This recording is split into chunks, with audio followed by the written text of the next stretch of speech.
नमस्ते। तर आज आपण कॉर्न कटलेट करणार आहोत। तर यासाठी लागणारे मेन 4 इन्ग्रेडियंट्स म्हणजे कॉर्न, त्यानंतर बटाटे, 2 उकडलेले बटाटे घेतलेले आहेत आणि हे कॉर्नसुद्धा मी थोडंसं उकडून घेतलेलं आहे, त्यामुळे ह्याचे जे दाणे आहेत ते लगेच निघतील। आणि एक गाजर घेतलेलं आहे, हे आपल्याला बारीक किसून घ्यायचं आहे। आणि त्यानंतर सिमला मिर्च। या व्यतिरिक्त आपल्याला तांदळाचं पीठ, कॉर्नफ्लोअर आणि काही मसाले, मीठ, तेल हे पदार्थ लागणार आहेत। आणि जर आपल्याला बाइंडिंग करता येत नसेल तर आपण इथे ब्रेड क्रम्ससुद्धा वापरणार आहोत। चला तर आपण बघूया ह्याची कृती। तर हे पहा, सगळ्यात पहिले मी हे जे कॉर्नचे दाणे आहेत ते काढून घेणार आहे। तर हे जे कॉर्न आपण उकडून घेतलेलं आहे हे आपण ह्या कटिंग पॅडवरती असं ठेवून सुरीने हे असे काढू शकतो। थोडेसे उकडलेले असल्यामुळे ते लगेच निघतात। हे बघा, सो अशा पद्धतीने आपल्याला एक वाटीभर कॉर्न काढून घ्यायचे आहेत। हे बघा किती सहज निघालेत। हे पहा, आता सगळ्यात पहिली स्टेप म्हणजे हे जे आपण कॉर्नचे दाणे काढलेले आहेत हे दाणे आपल्याला मिक्सरला बारीक करून घ्यायचे आहेत। तर त्याचबरोबर मी यामध्ये सिमला मिरचीसुद्धा टाकत आहे। तर एक सिमला मिरची घेतलेली आहे मी आणि हिलासुद्धा मी छान क्रश करणार आहेत कॉर्नसोबत।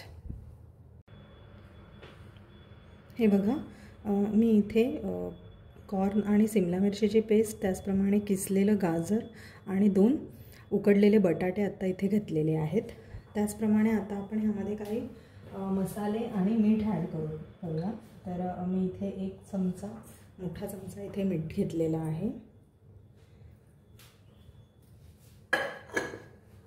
त्यानंतर आता आपण इथे मसाले ॲड करणार आहोत। तर सगळ्यात पहिले मी इथे ॲड करते आहे हळद, त्यानंतर आपलं लाल तिखट, तर मी इथे हा मालवणी मसाला घेतलेला आहे। त्यानंतर थोडासा गरम मसाला, धणेपूड घ्यायची आहे आपल्याला 1 चमचा, 1 मोठा चमचा, हा माझा चमचा खूप लहान आहे। त्यानंतर आपण घेणार आहोत जिरेपूड,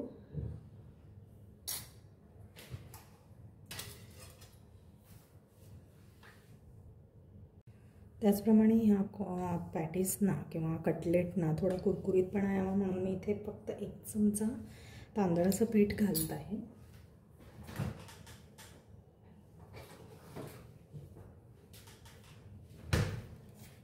त्यानंतर ह्याला छान बाइंडिंग यावं यासाठी मी इथे 1 चमचा कॉर्नफ्लोअर टाकत आहे।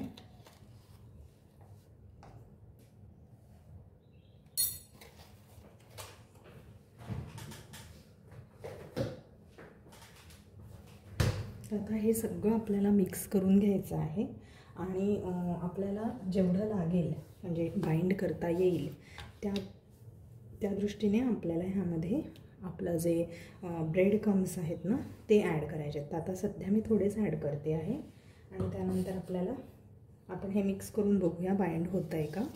जर नाही झालं तर आपण अजून थोडे ब्रेड क्रम्स ह्याच्यामध्ये ॲड करू। हे पहा, आपण हे छान आता मिक्स करून घेतलेलं आहे आणि आता आपण ह्यामध्ये कोथिंबीर टाकणार आहोत। ठीक आहे, त्याचप्रमाणे मी काही जे मक्याचे दाणे आहेत ते थोडेसे ठेवून दिले होते, जे मी क्रश नाही केले मिक्सरमध्ये, तर ते सुद्धा मी इथे ॲड करते आहे। म्हणजे हे दाताखाली जेव्हा येतात ना त्यावेळेला खूप छान लागतं। तर त्याच्यामुळे हे थोडेसे आपण जेव्हा मिक्सरला लावतो त्यातले थोडे आपण काढून ठेवायचे आणि आता हे मी त्याच्यामध्ये घालत आहे। पहा, आता पुन्हा एकदा हे मिक्स करून आपण ह्याचे पॅटीस बनवूया।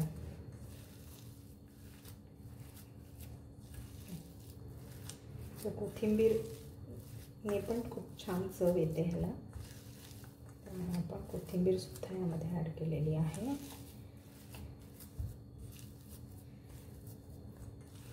ब्रेड क्रम्स घातल्यामुळे आपल्याला सहज ह्याचे पॅटीस करता येतात, सहज ह्याला शेप देता येतो। हे बघा, मी असे पॅटीस करते आहे। तुम्हाला हवा तो शेप तुम्ही देऊ शकता. बघा, हा शेपसुद्धा खूप छान वाटतोय. तर हा असा एक शेप पण तुम्ही देऊ शकता किंवा मग गोलसुद्धा देऊ शकता. असा हा पहा. सो हा शेपसुद्धा खूप छान वाटतो आहे. तर तुम्हाला जसे शेप आवडतील त्याप्रमाणे तसे शेप तुम्ही बनवून घ्या. आणि ह्याला फक्त आपल्याला कॉर्नफ्लोअरमध्ये थोडंसं घोळवून घ्यायचं आहे.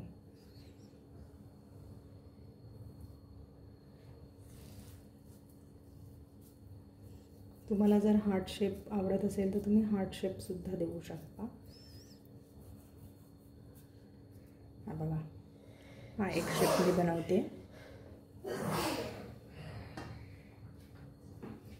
अशा प्रकारे आपण हे सगळे पॅटीस करून घेऊयात. हे पहा, आपण अशा पद्धतीने हे छान कटलेट तयार केलेले आहेत. आणि ह्याला मी कॉर्नफ्लोअरमध्ये छान घोळवून घेतलेलं आहे की जेणेकरून आपण जेव्हा हे तेलात टाकू तेव्हा हे फुटणार नाहीत. आता हे जवळजवळ अर्धा तास तरी आपल्याला फ्रीजमध्ये ठेवायचे आहेत, म्हणजे ते छान सेट होतील. आणि त्यानंतर आपल्याला जसं पाहिजे तसं आपण त्याला शॅलो फ्राय किंवा डीप फ्राय करू शकतो. मी आता गॅसवरती तवा ठेवलेला आहे आणि तवा छान तापलेला आहे. त्याच्यावर तेलही टाकलेलं आहे. तर मी आता हे जे आपले कटलेट आहेत ते शॅलो फ्राय करणार आहे.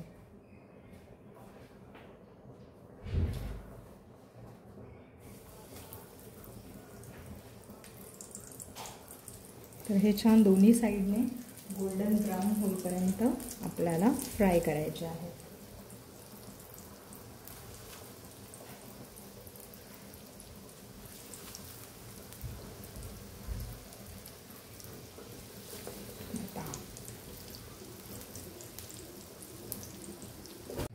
हे पहा, आपले छान क्रिस्पी असे कटलेट रेडी आहेत. आणि हे तुम्ही सॉसबरोबर चटणीसोबत एन्जॉय करू शकता. तुम्हाला कशी वाटली ही रेसिपी मला कमेंट करून नक्की कळवा. आणि हो, ह्यामध्ये तुम्ही जर थोडंसं जिंजर म्हणजे आलं जे आहे आपलं ते पण किसून टाकलं ना तर अजून छान चव येते. तर तुम्ही हे पण नक्की ट्राय करा. थँक्यू.